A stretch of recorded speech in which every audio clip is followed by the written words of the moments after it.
Naquele amanhecer, o sertão descobriria que até a água tem dono e que todo dono tem seu algoz.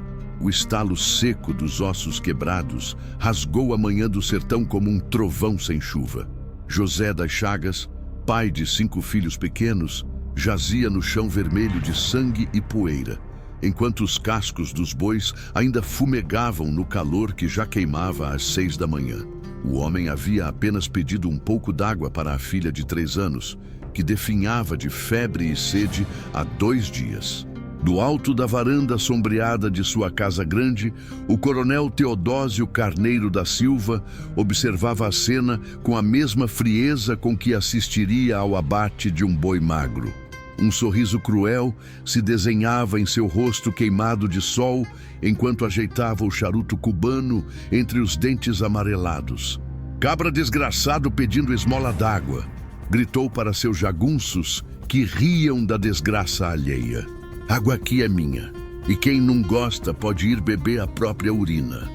As crianças choravam escondidas atrás das saias das mães, que tapavam os olhos dos menores, mas os gritos de desespero atravessavam o peito de todos. Ninguém podia se mover. Quem ousasse levaria chumbo dos mosquetões dos capangas. Maria das Chagas, esposa do morto, se arrastava na terra seca tentando alcançar o corpo destroçado do marido. O sangue escorria pelas pedras e sumia na terra sedenta, que bebia aquele líquido vermelho como se fosse a primeira chuva em meses. "Pelo amor de Deus, coroné!" gritava a mulher, com a voz rasgada de tanto chorar. "Ele só queria água para a menina. Só um gole, senhor." Teodósio cuspiu no chão e tomou um longo gole de champanhe francês, deixando que algumas gotas caíssem propositalmente no chão seco. "Água é para quem paga, mulher. E peão morto não paga nada." Sua voz ecoava como um martelo batendo em ferro quente. O reservatório da fazenda Santa Rita era o único que ainda tinha água em léguas de distância.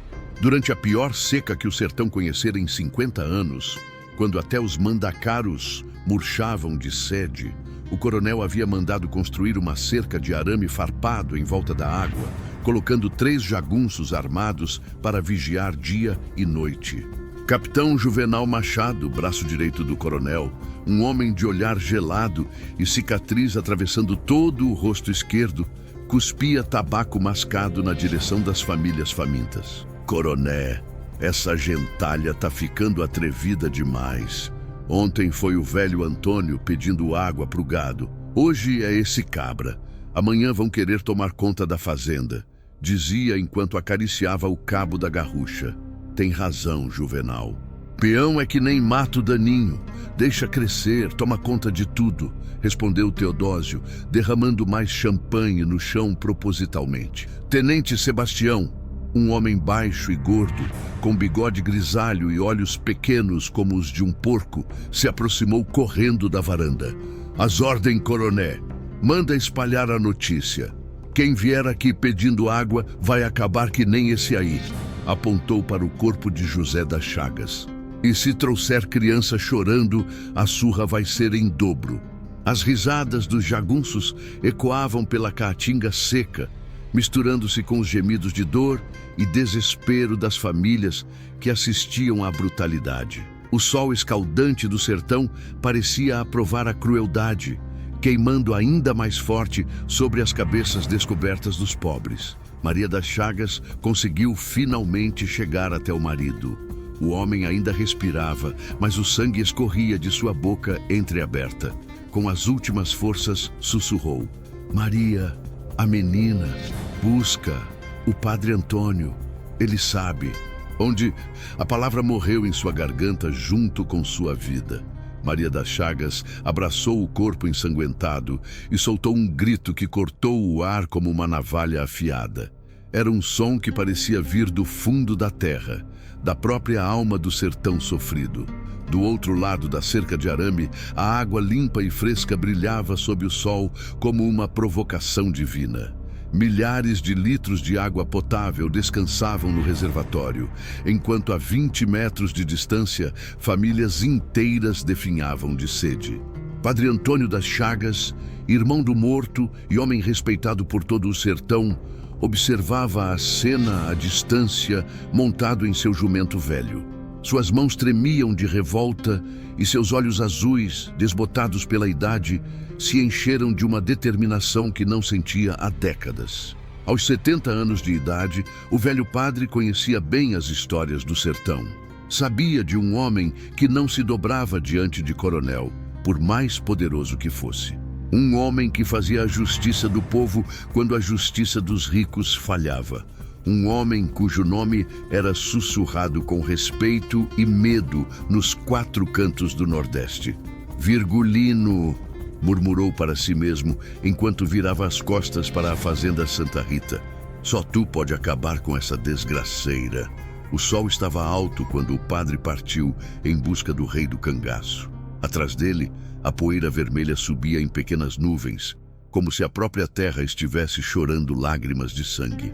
O cheiro de morte misturava-se com o cheiro de sede, criando um aroma que grudava na garganta e não saía mais. Na varanda da casa grande, Teodósio brindava com seus capangas, derramando champanhe no chão seco, enquanto famílias enterravam seus mortos sem água nem para lavar os corpos. Mas o que o cruel coronel não sabia era que no sertão toda crueldade tem seu preço, e que o homem que cobraria essa conta já tinha nome, fama e uma sede de justiça que era maior que toda a água do mundo. A seca matava devagar, mas a sede de justiça matava mais rápido. 3 gotas de água valiam mais que a vida de um homem.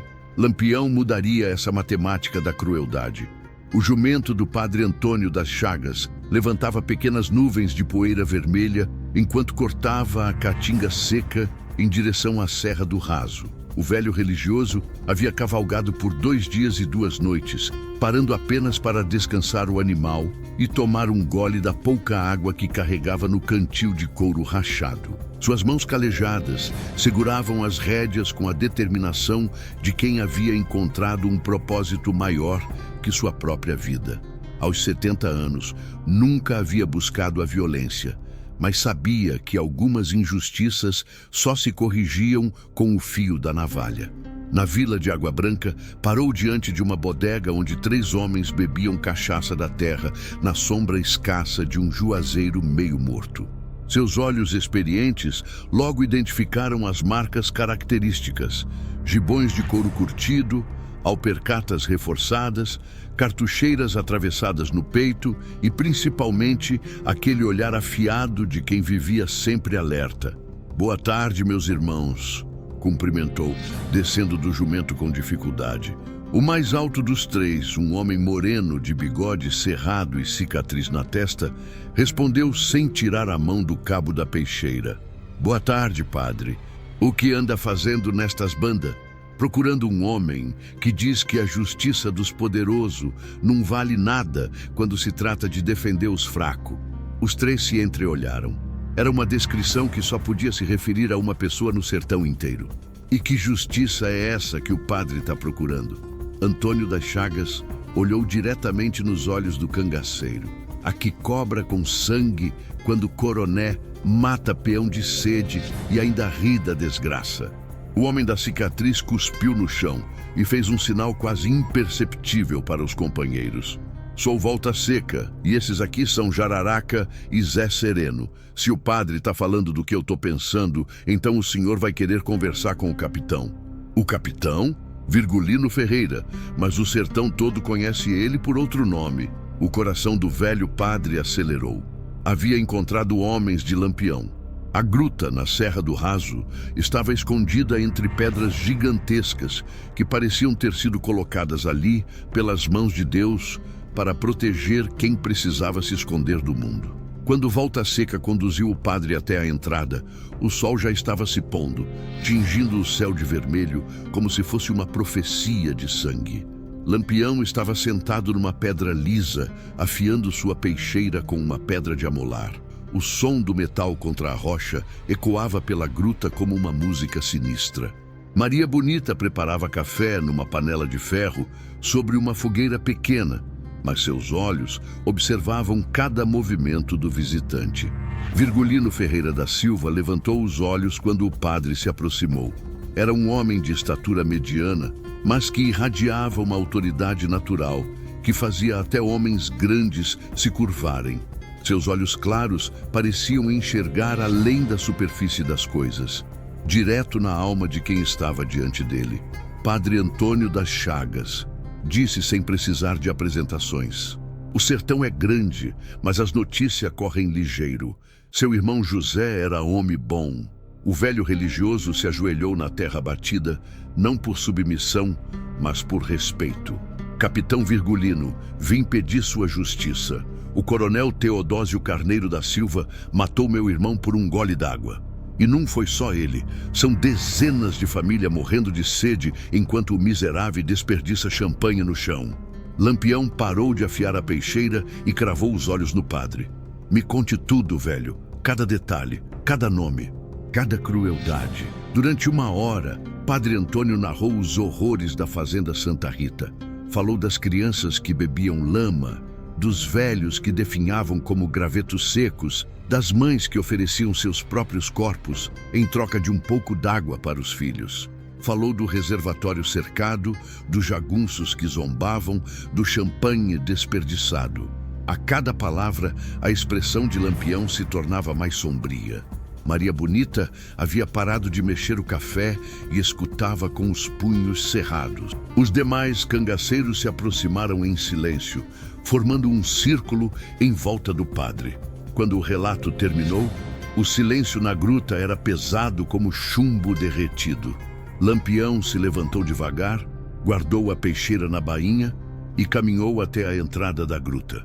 Ficou alguns minutos olhando para o sertão que se estendia até onde a vista alcançava. Terra seca e sofrida que ele conhecia melhor que as linhas de sua própria mão. Maria, chamou sem se virar. Diga, Virgulino. Lembra do que eu sempre falo sobre homem que se acha dono da vida dos outros? Lembro que tem que aprender que até dono tem dono. Pois é, e esse Teodósio vai aprender isso hoje mesmo. Lampião se virou para os homens. Volta seca. Quantos jagunço tem na Santa Rita? Uns 15, capitão, mas são tudo covarde que só sabe atirar em peão desarmado.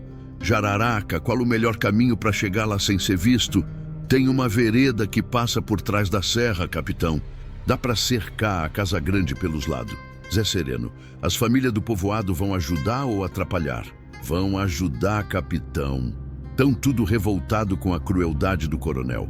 Lampião assentiu e começou a traçar o plano na terra com um graveto. Não vamos só matar o cabra, não. Vamos ensinar uma lição que o sertão inteiro não vai esquecer nunca. Seus olhos brilhavam com uma luz perigosa. Vamos fazer ele sentir na pele o que o povo sente. Vamos fazer ele implorar pela água que negou aos outros. Maria Bonita se aproximou e pousou a mão no ombro do companheiro. Virgulino, esse homem não merece nem a terra onde vai ser enterrado. Mas as famílias precisam ver que a justiça chega para quem faz o mal. Tem razão, minha nega. E vão ver. O sertão inteiro vai saber que mexer com pobre indefeso tem preço. E esse preço é pago com sangue. O padre observava a preparação com uma mistura de alívio e apreensão. Havia buscado justiça, mas sabia que a justiça de Lampião vinha sempre acompanhada de violência. Capitão, disse com voz trêmula, só peço que se lembre que a vingança pode virar demônio até em coração de anjo. Lampião olhou para o velho religioso com respeito. Padre, eu não sou anjo nem demônio. Sou apenas um homem que não aceita ver criança morrer de sede enquanto o coronel desperdiça água. E se isso me faz demônio, então que seja. Mas o sertão vai ter paz. A noite caiu sobre a Serra do Raso como um manto negro. Na gruta, os cangaceiros preparavam suas armas com a precisão de quem sabia que cada bala podia ser a diferença entre a vida e a morte. O som do metal, sendo limpo e azeitado, misturava-se com o crepitar da fogueira. Lampião olhou uma última vez para suas cartucheiras cheias, ajeitou o chapéu de couro e disse as palavras que selaram o destino do coronel Teodósio. No sertão, cabra que se acha dono da vida dos outros aprende que até gigante cai. E esse miserável vai cair esta noite. O que o cruel coronel não sabia era que no sertão toda lágrima de criança vira bala na garrucha de Lampião. A risada do jaguncismo morreu na garganta quando os cascos de Lampião quebraram o silêncio. Meia-noite, na fazenda Santa Rita. O coronel Teodósio Carneiro da Silva celebrava na varanda da Casa Grande com seus jagunços mais cruéis, comemorando mais um dia de ordem estabelecida. Garrafas de champanhe francês se espalhavam pela mesa de madeira maciça, enquanto a 20 metros de distância, o reservatório d'água brilhava sob a lua cheia como um tesouro maldito. O som da festa ecoava pela caatinga silenciosa, risadas altas, música de sanfona desafinada e o barulho de vidro quebrando quando algum jagunço atirava garrafas vazias no chão seco por pura diversão. "Capitão Juvenal!"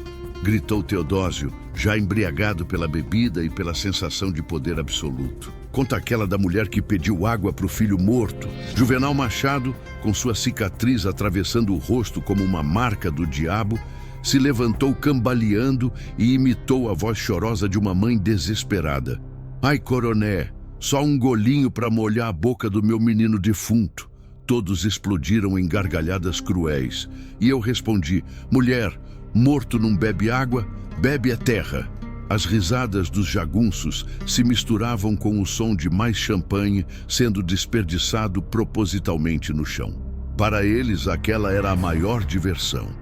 Zombar do sofrimento alheio enquanto desperdiçavam o que negavam aos moribundos. Tenente Sebastião, gordo e suado, levantou sua caneca de cachaça. "Brinde ao nosso coronel, homem que sabe botar peão no lugar dele. E esse lugar é 6 palmos debaixo da terra", completou outro jagunço, provocando nova rodada de risadas. Mas o que eles não sabiam era que a pouco mais de 500 metros dali, 8 sombras silenciosas se moviam pela caatinga como espíritos vingativos. Lampião e seu bando haviam cercado a fazenda Santa Rita com a precisão de uma matilha de lobos faminta. Na escuridão da vegetação seca, Virgulino Ferreira observava a cena da varanda através de um óculo de alcance que havia tomado de um soldado da volante em emboscada anterior.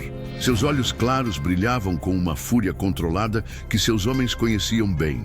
Era o prenúncio de uma tempestade de chumbo e aço. "Jararaca!"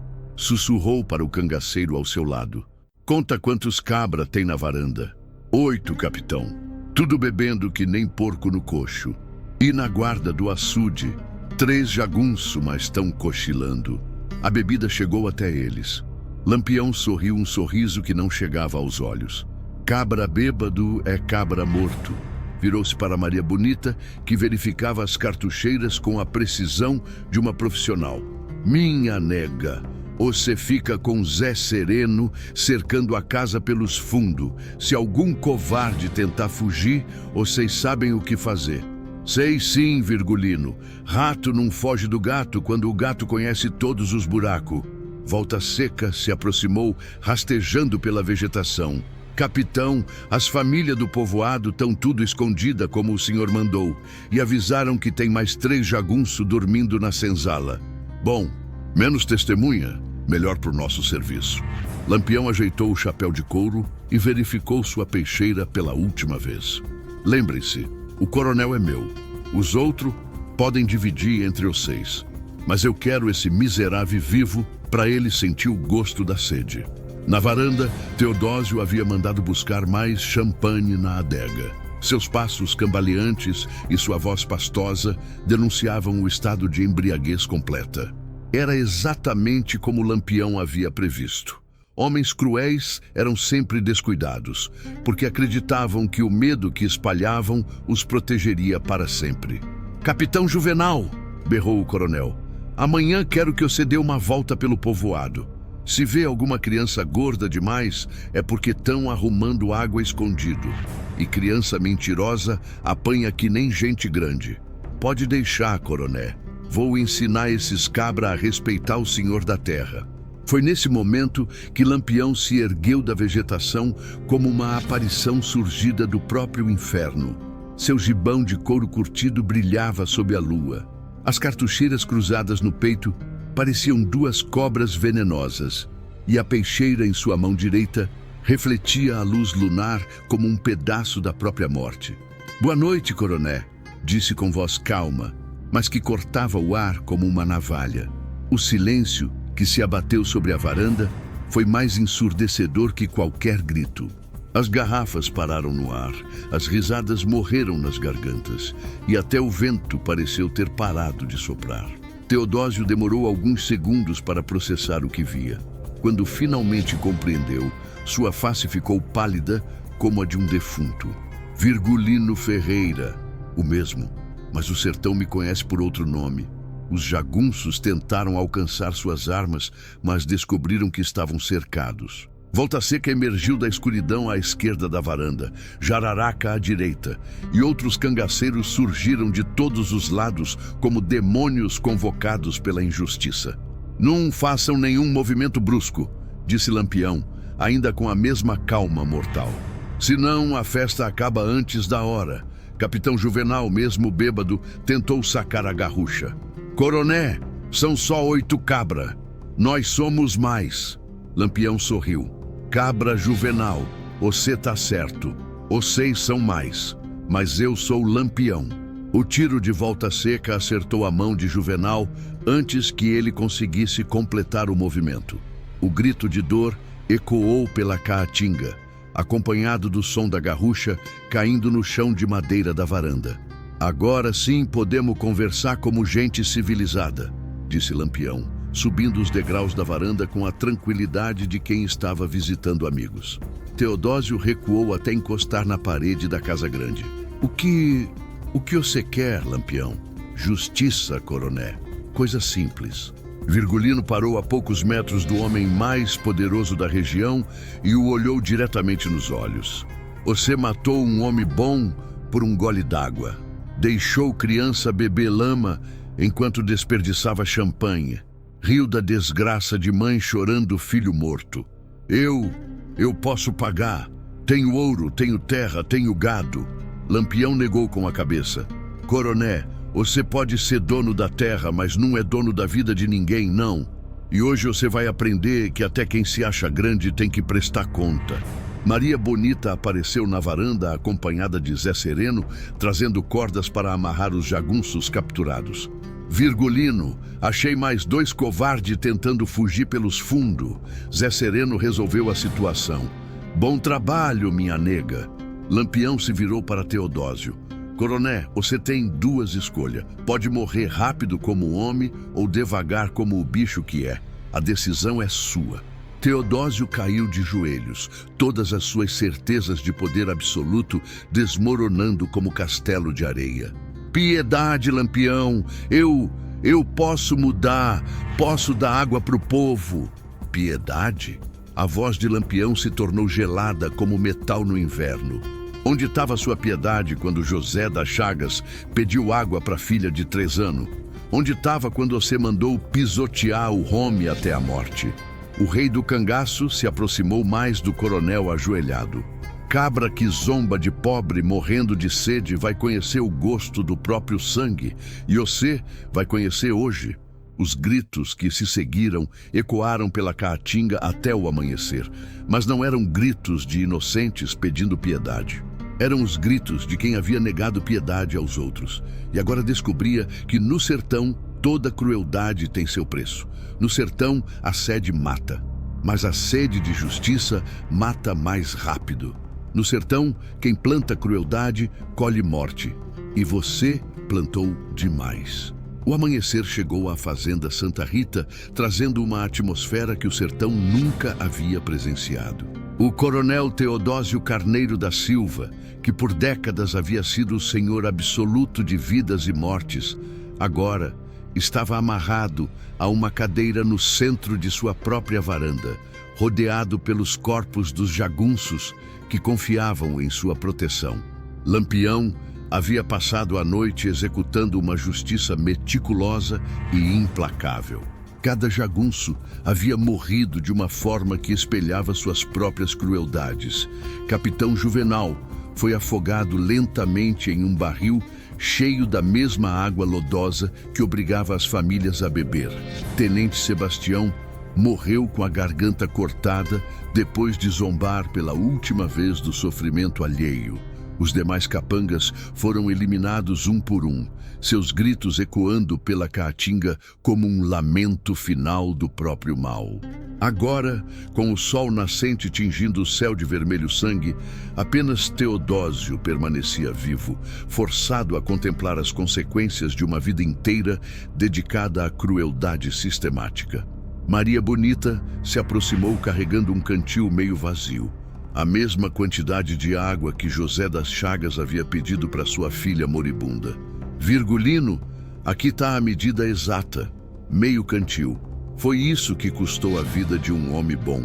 Lampião pegou o cantil e o balançou devagar, fazendo a água produzir um som que parecia música celestial aos ouvidos sedentos. Coroné, disse, sua voz carregando o peso de todas as injustiças testemunhadas. Esse cantil aqui tem exatamente a quantidade de água que você negou a José das Chagas. Meio cantil, menos que um gole de champanhe que você derramava no chão por diversão. Teodósio, com os lábios rachados pela sede que sentia desde a madrugada, olhava fixamente para aquela pequena quantidade de água como se fosse o próprio tesouro de Salomão. Por favor, Lampião, só um gole. Só um gole? Virgulino ergueu uma sobrancelha. Foi exatamente isso que o homem bom pediu para você. E qual foi sua resposta? O cangaceiro se aproximou e despejou a água no chão seco da varanda, exatamente como Teodósio havia feito com o champanhe na noite anterior.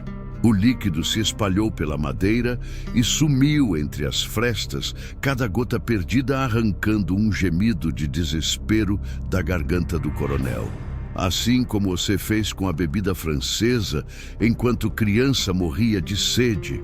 Volta Seca se aproximou trazendo uma garrafa de champanhe encontrada na adega da Casa Grande. Capitão, tem mais 2 dúzias dessas garrafas lá dentro.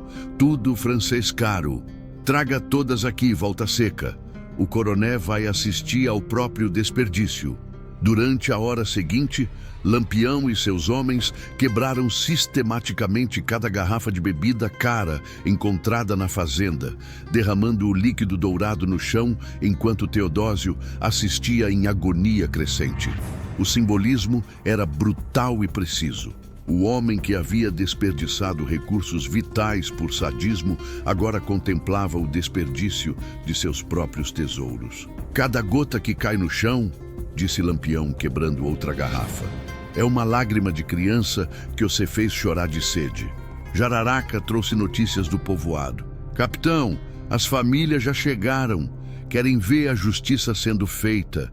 Que venham. Justiça feita em segredo não ensina nada para ninguém.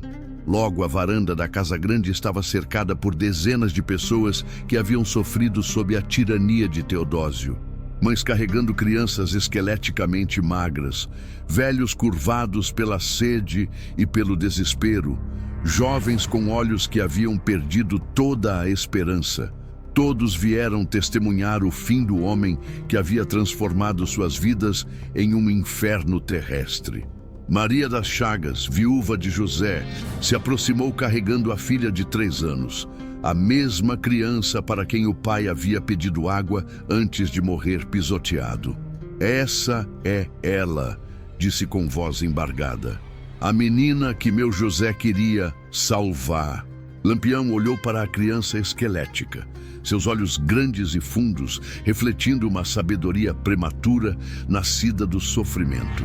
Em seguida, virou-se para Teodósio com uma expressão que era pura concentração de ódio justiceiro. Coroné, você vai morrer olhando para a cara dessa criança. Vai saber que sua maldade custou a vida de um pai que só queria salvar a filha. Eu posso dar tudo o que tenho. Ouro, terra, gado. Posso fazer poços d'água para todo o povoado. Lampião balançou a cabeça devagar. Tarde demais, miserável. Você teve a vida toda para ser gente boa. Escolheu ser demônio. Agora vai pro inferno que merece. Maria Bonita se posicionou ao lado do companheiro, sua presença intensificando a autoridade moral do momento. Coroné acha que mulher não entende de justiça, pois vai aprender que entendo de faca também. Ela desembainhou sua própria peixeira, a lâmina brilhando sob o sol da manhã. Você zombou de mãe chorando filho morto de sede. Agora vai saber o que é desespero de verdade. O que se seguiu foi a execução mais lenta e meticulosa que o sertão já havia presenciado. Lampião não permitiu que Teodósio morresse rapidamente. Cada corte era calculado para prolongar o sofrimento. Cada ferida aberta era uma lição sobre a dor que ele havia causado a famílias inteiras. Aqui não tem perdão, disse Virgulino, aplicando o golpe final com a precisão cirúrgica de quem havia aperfeiçoado a arte da morte justa.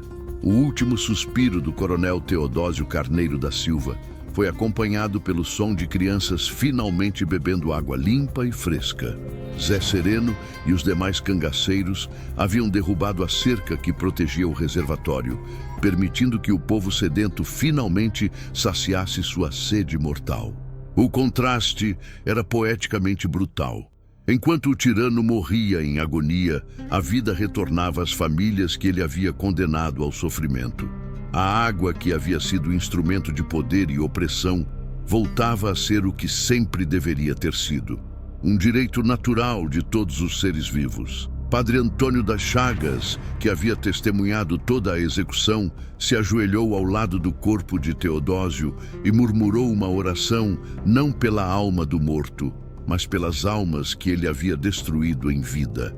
Que Deus perdoe, disse o velho religioso, porque nós não perdoamos. Água do povo volta para o povo. Lampião limpou sua peixeira na camisa do coronel morto e se dirigiu ao povo reunido. Cabra que se acha dono da vida dos outros aprende que até quem manda tem que prestar conta. Esse homem plantou crueldade a vida toda. Hoje colheu a morte que merecia. As famílias aplaudiram não com alegria, mas com o alívio profundo de quem finalmente via justiça sendo feita. Não era celebração da violência, mas reconhecimento de que algumas injustiças só se corrigem com métodos extremos. Maria Bonita organizou a distribuição da água acumulada, garantindo que cada família recebesse sua parte justa. O reservatório que havia sido símbolo de opressão se transformou em fonte de vida renovada. Enquanto o sol subia no céu sem nuvens, Lampião reuniu seus homens para partir. Sua missão estava cumprida, mas o sertão era grande e havia sempre mais injustiças esperando correção. Volta seca, disse, montando em seu cavalo. Manda espalhar a notícia. Quem fizer mal ao povo vai ter que se explicar comigo. E se perguntarem onde o senhor anda, capitão? Lampião sorriu seu sorriso enigmático. Diga que ando onde a injustiça caminha e que minha peixeira sempre está com sede de sangue de covarde. O grupo partiu, deixando atrás de si um povoado transformado e uma lenda que cresceria com cada contação. O nome de Lampião se espalharia pelo sertão não apenas como sinônimo de violência, mas como garantia de que os poderosos não eram invencíveis quando confrontados pela justiça popular organizada. Teodósio Carneiro da Silva havia morrido como havia vivido, rodeado pela crueldade. Mas desta vez, a crueldade não era sua. Lampião não morria, virava lenda. Amanhã avançava sobre a fazenda Santa Rita transformada. Onde antes ecoavam gritos de desespero e zombaria cruel, agora se ouvia o som mais doce que o sertão podia produzir. Crianças rindo enquanto brincavam na água limpa que jorrava livremente do reservatório aberto. Maria das Chagas, com sua filha de 3 anos finalmente saciada e com as bochechas ganhando cor, se aproximou de Lampião com lágrimas de gratidão correndo pelo rosto queimado de sol. Capitão Virgulino, não tenho palavra para agradecer o que o senhor fez. Meu José está descansando em paz agora. Lampião tirou o chapéu de couro numa reverência respeitosa. Dona Maria, não foi eu que fiz justiça. Foi o próprio sertão cobrando o que era devido. Seu José era homem bom, e homem bom nunca morre enquanto tem gente que lembra dele. Maria Bonita organizava as famílias em filas ordenadas para a distribuição equitativa da água. Sua autoridade natural fazia com que até os homens mais velhos obedecessem suas orientações sem questionar. Para ela, aquele momento representava mais que vitória sobre um tirano. Era a materialização de um sertão onde justiça e organização poderiam coexistir. Virgulino, chamou apontando para uma família de retirantes que acabara de chegar atraída pelas notícias. Essas pessoas vieram de Canudé Grande. Dizem que lá tem outro coronel fazendo maldade igual. O rei do cangaço franziu a testa. Canudé Grande ficava a 3 dias de cavalgada, região controlada pelo coronel Trajano Mendes, homem conhecido por sua crueldade particular. Marcava escravos fugidos com ferro em brasa, mesmo depois da abolição, mantendo um sistema de servidão disfarçada que burlava as leis do império. Padre Antônio das Chagas se aproximou mancando, apoiado numa bengala improvisada. Capitão Lampião, chegaram notícias ruins. Soldados da Volante estão vindo para cá. Alguém deve ter levado o recado para o delegado de Petrolina. Volta Seca, que montava guarda no alto da Casa Grande, confirmou a informação. Capitão, vejo poeira no horizonte. Vem vindo gente a cavalo, uns 20 homens. Lampião não demonstrou surpresa nem preocupação. Sabia que cada ato de justiça gerava reações das autoridades que protegiam o sistema de opressão. Era parte natural do ciclo eterno entre poder estabelecido e resistência popular. Jararacas é sereno, reúnam os cavalos. Sua voz mantinha a calma característica de quem havia enfrentado situações similares dezenas de vezes. O povo já tem água. Nossa missão aqui está cumprida. E o soldado, capitão? Perguntou Jararaca, verificando as cartucheiras. Soldado é problema de soldado. Nós somos cangaceiro. Nossa guerra é com coronel covarde, não com cabra que ganha 5.000 réis por mês para perseguir quem faz justiça. A filosofia de Lampião era clara. Evitar confrontos desnecessários com as forças oficiais quando possível, reservando a violência para aqueles que realmente mereciam castigo. Soldados eram, em sua maioria, sertanejos pobres como ele, forçados pelas circunstâncias a servir um sistema que também os oprimia. Maria Bonita guardava seus pertences com eficiência militar. As mulheres do povoado me contaram que o tal coronel Trajano tá vendendo água por peso de ouro em Canudé Grande. Criança trocada por umas gotas d'água. Criança trocada. Os olhos de Lampião se estreitaram perigosamente. Pai que não consegue pagar pela água entrega os filhos para trabalhar de graça na fazenda dele. Dizem que tem mais de 50 meninos trabalhando que nem escravos.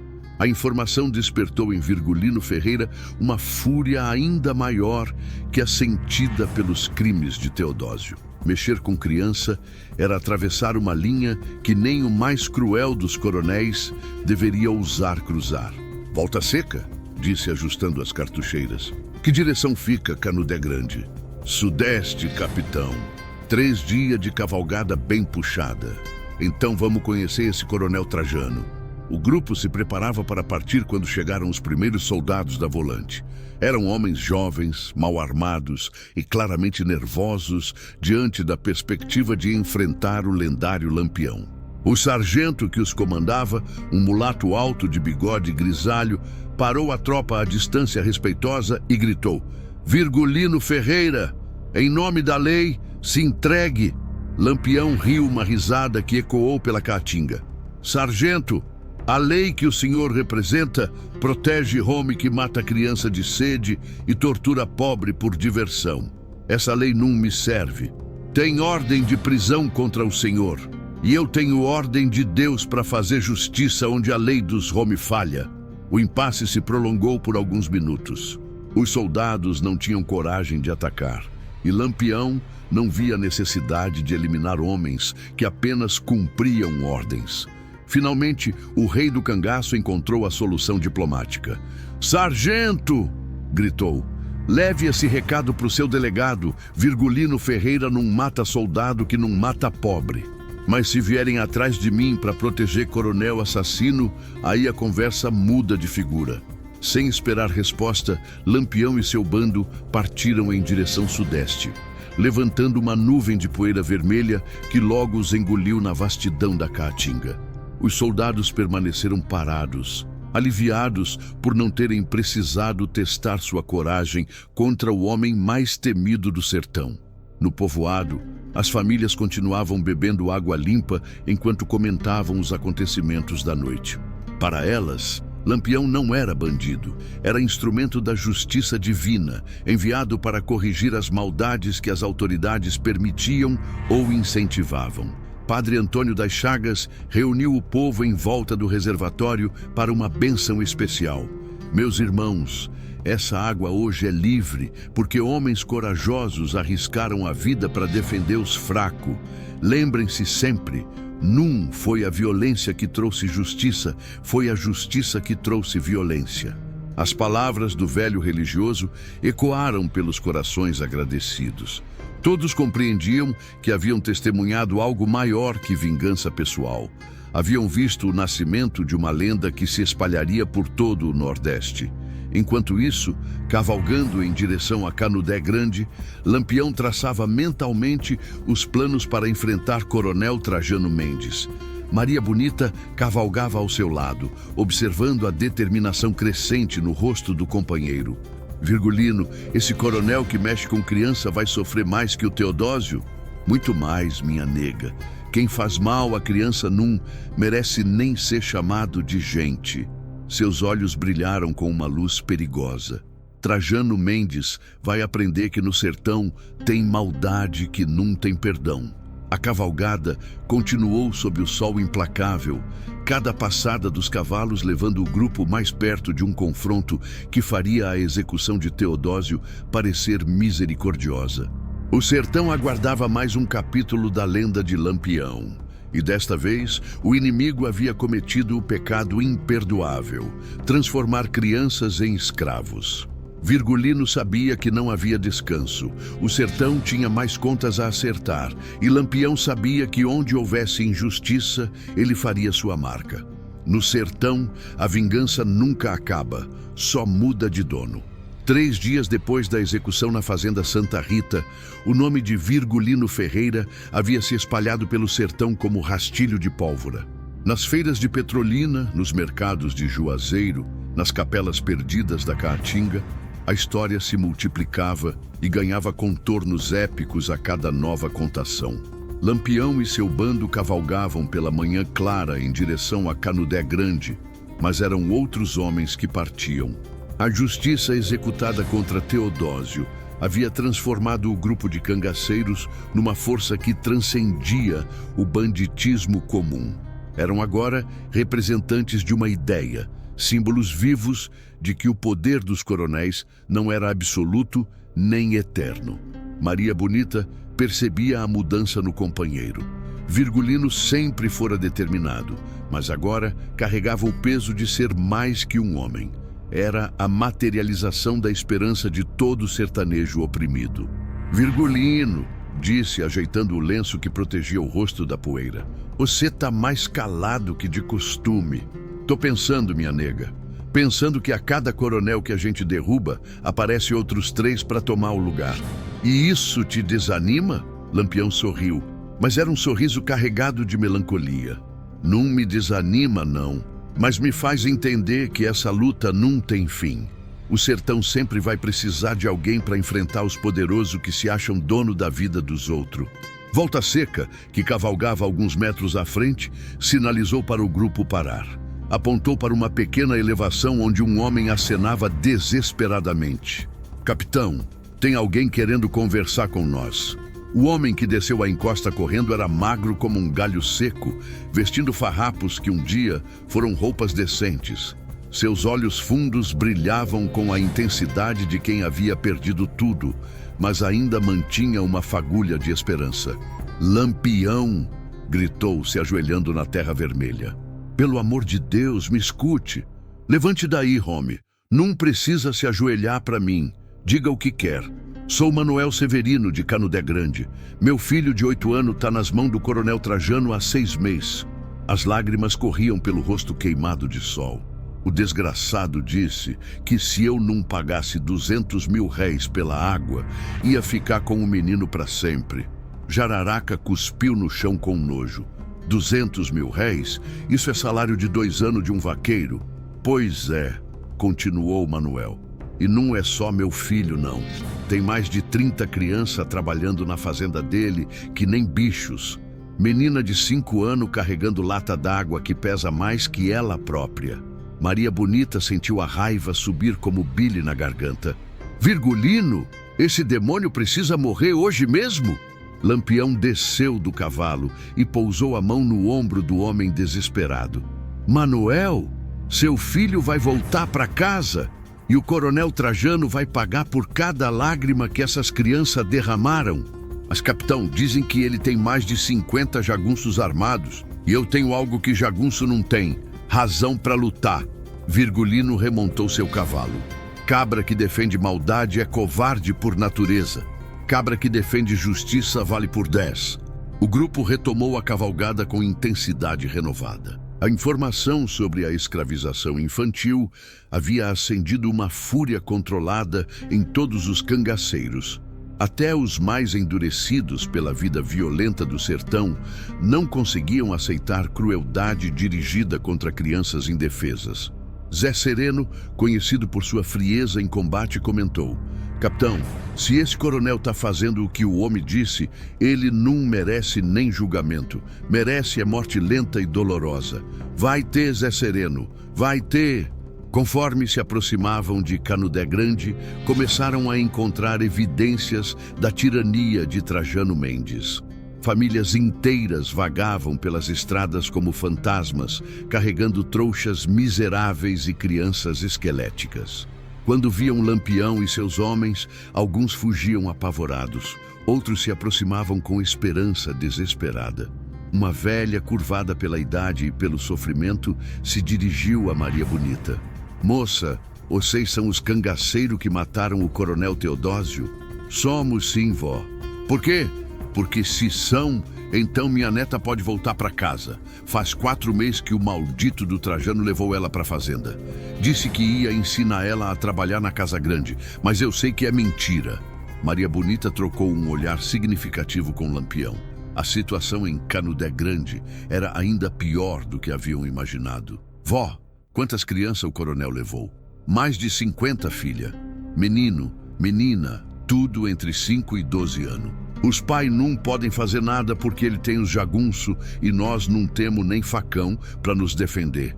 Lampião interrompeu a conversa. Vó, a senhora volta para casa e avisa as famílias. Amanhã as crianças voltam.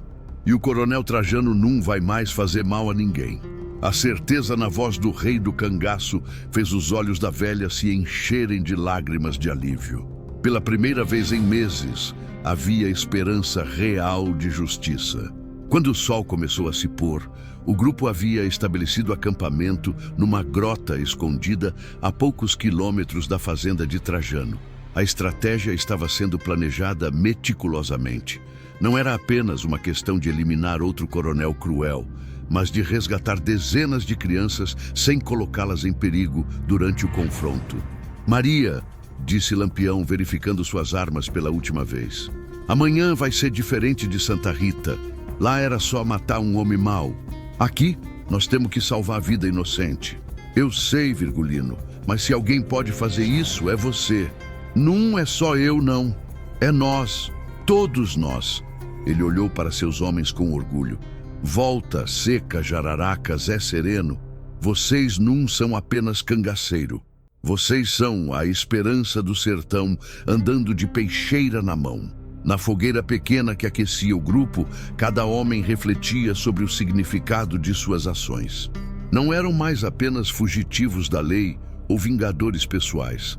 Haviam se tornado instrumentos de uma justiça maior, representantes de todos os oprimidos que não tinham voz nem força para se defender.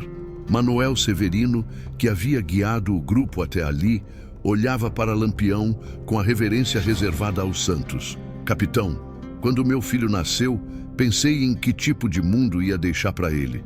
Agora sei que, enquanto homens como o senhor existirem, sempre vai haver esperança. Lampião contemplou as estrelas que brilhavam no céu limpo do sertão. Manoel, eu não sou herói nem santo. Sou apenas um sertanejo que não aceita ver a injustiça passar impune. E enquanto eu tiver força para empunhar essa peixeira, vou lutar contra todo coronel que se acha dono da vida dos outros. Maria Bonita se aninheiou ao lado do companheiro. E eu vou lutar ao seu lado, Virgulino. Porque no sertão, quem mexe com criança, mexe comigo. E comigo ninguém brinca não. A madrugada se aproximava, trazendo com ela mais um capítulo da lenda que se espalhava pelo Nordeste.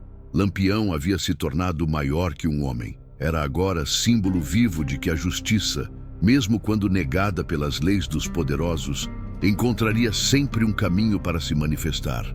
Lampião não morria, virava lenda. No sertão, as histórias nunca morrem. Elas apenas mudam de boca, ganham novos detalhes, crescem como mandacaru depois da primeira chuva.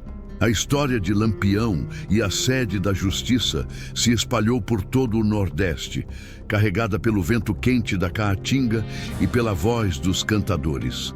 Anos depois, quando alguém perguntava sobre aqueles dias de sangue e redenção, os velhos respondiam com os olhos brilhando. Foi assim que o povo aprendeu que água é de todos e que coronel covarde também sangra vermelho. E quando alguma criança perguntava se Lampião era herói ou bandido, a resposta vinha sempre igual. Menino, no sertão, quem defende os fracos é herói. Quem ataca os fracos é bandido. E Virgulino Ferreira sempre soube de que lado ficar. No sertão, a vingança nunca acaba, só muda de dono. E você que tá me ouvindo de onde, cabra? Se gostou desse caos de Lampião, não fica moscando. Curte, compartilha e se inscreve para não perder as próximas traquinagens do cangaço. O sertão ainda tem muito de Lampião para te contar.